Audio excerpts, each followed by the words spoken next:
पांचवा कौन है?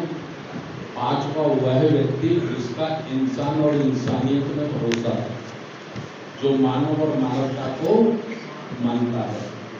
तो ऐसे 5 समाज को हमें तैयार करना होगा, ठीक है ना? और उस 5 समाज को तैयार करने के लिए हमें 5 लोग तैयार करने होंगे। बुद्ध ने 5 ही तैयार किए ना सर्वप्रथम, तो बुद्ध के मूवमेंट के लिए हम लोग लगे तो 5 तैयार करने होंगे ना, सही? ठीक है। अच्छा, हमारे बैनर पे लिखा है 19वां 3 दिवसीय राष्ट्रीय अधिवेशन, यही लिखा है ना? अच्छा, ईमानदारी से बताओ, ये 3 दिन में जो हमारे लोगों ने चर्चा की है, 50 से ज्यादा साथियों ने अपने विचार रखते हैं, है ना? अगर उनके विचारों की समीक्षा की जाए, मंच भी उसमें शामिल है और आप लोग भी उसमें शामिल है, अगर उनके विचारों की समीक्षा की जाए तो उसमें 3 विषय निकल के आते हैं।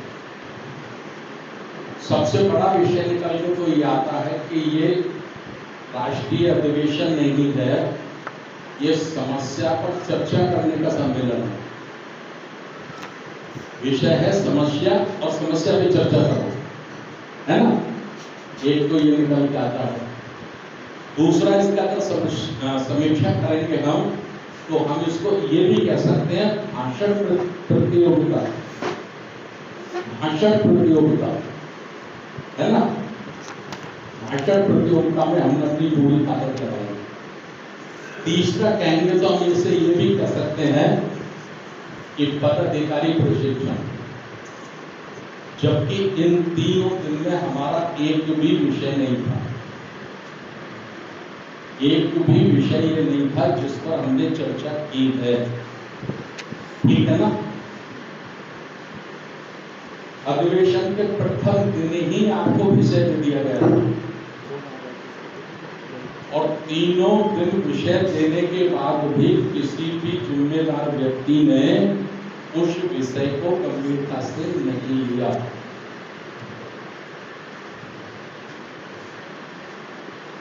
दूसरे की समीक्षा करने से पहले हमें खुद की समीक्षा करना नहीं लगे जरूरी। जिन ताकतों से हमारा संघर्ष है, क्या उन ताकतों के मुकाबले हमारा विवेक काम करता है, हमारी बुद्धि काम करती है? क्यों नहीं करती? तो फिर आप कामयाब संघर्ष कर सकते हैं? नहीं कर सकते। तो वक्त में रहते हुए हमें सबसे पहले अपने बुद्धि के लेवल को सही करना है, ठीक है? बुद्धि के लेवल को सही करना है, वरना लाखों करोड़ों हमारे जैसे पैदा हुए और चिल्ला चिल्लाकर मर गए।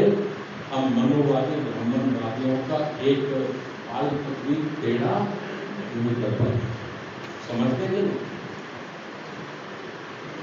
मैंने सोचा 3 दिन में बड़ी मीठी मीठी बातें हो रही हैं, थोड़ा उसमें कड़वा किया जाए, है ना? मैंने कहा था ना आपको, सबसे पहले दिन बच्चा माँ से ज्यादा प्यार करता है कि पिता से? जवाब था माँ से। मैंने कारण भी बताया, माँ से ज्यादा इसलिए प्यार करता है कि माँ कनेक्ट करती है, प्यार करती है ना? उसकी हिमायत लेती है, उसकी साइड में बोलती है, ठीक है? और पापा से इसलिए कम प्यार करता है कि पापा करेक्ट करता है, उसकी गलतियां पकड़ता है और उन गलतियों में सुधार करने के लिए उसको कहता है। इसलिए बच्चा माँ से ज्यादा प्यार करता है, पिता से कम करता है ना? क्योंकि कड़वा पसंद नहीं है, मीठा मीठा पसंद है। लेकिन सच्चाई यह है कि जीवन में जो कल्याण होने वाला है वो कड़वे से होने वाला है, मीठे से होने वाला नहीं है ना?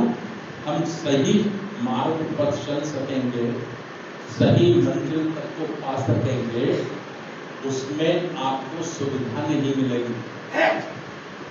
मैं पूरे देश में नजर डालकर देखता हूं, जो संघर्ष का नारा देते हैं संघर्ष का भाषण देते हैं, संघर्ष के लिए किताबें लिखते हैं, संघर्ष का उपदेश करते हैं, वो संघर्ष करना तो चाहते हैं, करते भी हैं, लेकिन सुखद संघर्ष,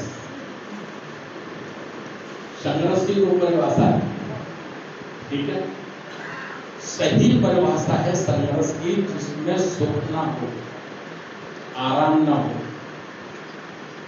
जिसमें तकलीफ हो, दुख हो, परेशानी हो, उसी को संघर्ष का जीवन कहते हैं।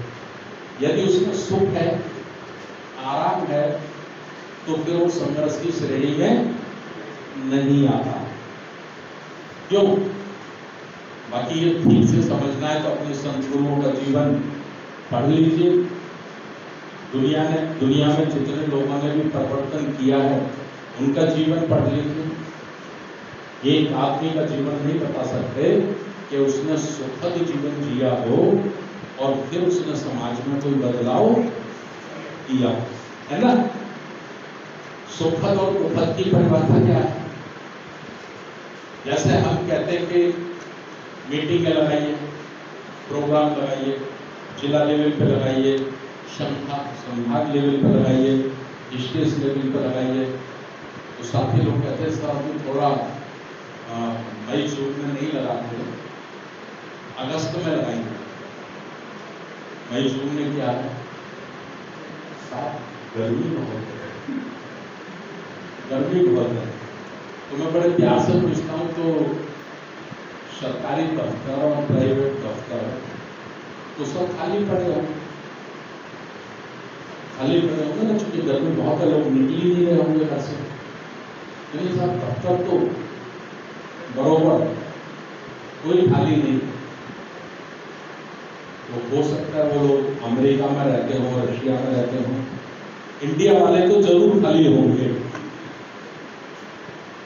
जो कहते साहब हम लगाते हैं मीटिंग, है ना, हम लगाते, ठीक है। जरा ये थोड़ा सा संकेत है कि जिस परिवर्तन के लिए हम लोग घर छोड़ के बैठे हैं, बच्चों को छोड़ के बैठे हैं, 10-5 हज़ार रुपये सबने खर्च किए हैं पॉकेट से, है ना, तो उसका कुछ मकसद होना चाहिए। जैसे मैंने कहा ना, इवेंट और मूवमेंट। इवेंट का मतलब मेला, तमाशा, मस्ती, मौज, फैशन, और इवेंट का मतलब आंदोलन पर चर्चा, आंदोलन की रूपरेखा और उसे मंजिल पहुंचाने की तैयारी, है ना। मैं आपको आरएसएस के कैडर के बारे में आज बताता हूँ थोड़ा सा। आरएसएस में 10 श्रेणी का कैडर होता है, लिख लीजिए तो लिखना चाहते हैं। 10 प्रकार का प्रशिक्षण आरएसएस में होता है। सबसे पहला जो प्रशिक्षण है नंबर 1 का,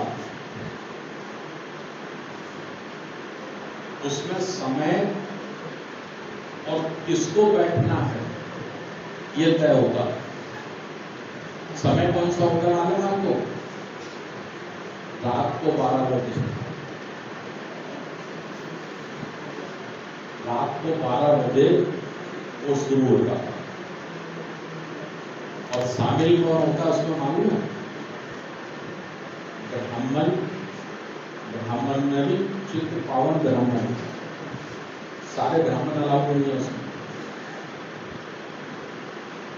ब्राह्मण और ब्राह्मण में भी चित्त पावन ब्राह्मण, जो पुष्प सुंदर की ओर करता है, ठीक है। और वो इतना सीक्रेट होता है कि जिसको उसमें बैठना है शिविर में, उसको भी एक कसम खिलाई जाती है कि आप अपने परिवार के भी किसी मेंबर को ये नहीं बताएंगे। आप अपने परिवार के भी किसी मेंबर को ये नहीं बताएंगे कि आज आप खाना खा के शाम को कहां जाने वाले, समझते हैं? गोपनीयता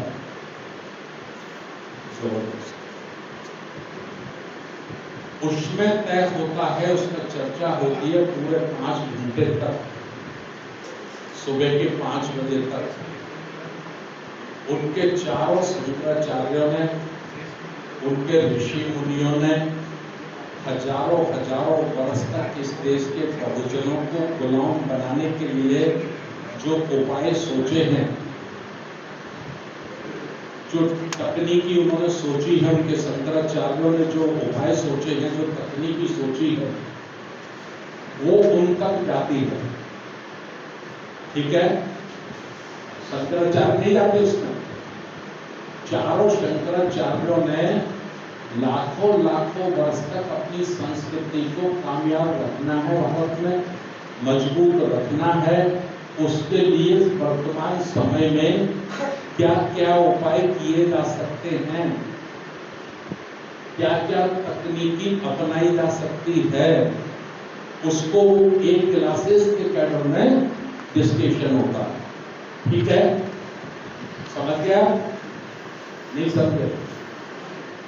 और बहुत सीक्रेट होता है, बहुत ज्यादा सीक्रेट होता है। दूसरा होता है फिर ब्राह्मण वर्ग का।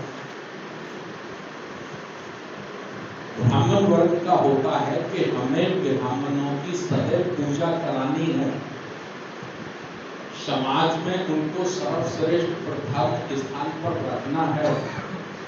तो उनका क्या कर्तव्य होगा, उनकी ड्यूटी क्या होगी? समझ रहे कि नहीं? कर्तव्य क्या होगा? उनको कर्तव्य समझाया जाता है कि आपका कर्तव्य यह होगा। तीसरा होता है जिसमें वो वैश्य समाज को शामिल करते हैं। किसको शामिल करते हैं? वैश्य समाज को, व्यापारी वर्ग। उसमें उनको मोटिवेट करते हैं और इंप्रेस करते हैं कि तुमको सदैव सदैव लाखों लाखों वर्ष तक धनवान बने रहना है। समझ रहे हैं? तो मैं तुम्हारी औलादों को, तुम्हारी संतानों को लाखों लाखों वर्ष तक एकाधिकार ढंग पे रखना है। तो जो युक्ति हमने सोची है, जो उपाय हमने खोजे हैं, उस पर आपको काम करना है। ठीक है ना? क्योंकि उनका धन चाहिए उनको, और भारत का समस्त 100% मीडिया उनके पास है। तो अपनी संस्कृति का प्रचार प्रसार करने के लिए उनका मीडिया उनको चाहिए। समझ पा रहे मेरी बात? ये उनके तीसरे लेवल का होता है। चौथे लेवल का जो होता है उनका शिविर, प्रशिक्षण, ये सब रात में होते हैं, गोपनीय स्थान पर होते हैं। किसी मीडिया अखबार में इसका न्यूज और समाचार नहीं होता है। उसमें वो फिर क्षत्रिय वर्ग, राजपूत वर्ग को सम्मिलित करते हैं और उनको ये मोटिवेशन करते हैं कि आपको अपनी विरासत को बनाए रखना है। जो ब्राह्मण संस्कृति या ईश्वर के द्वारा दी गई है, जिस पर आपका एकाधिकार है,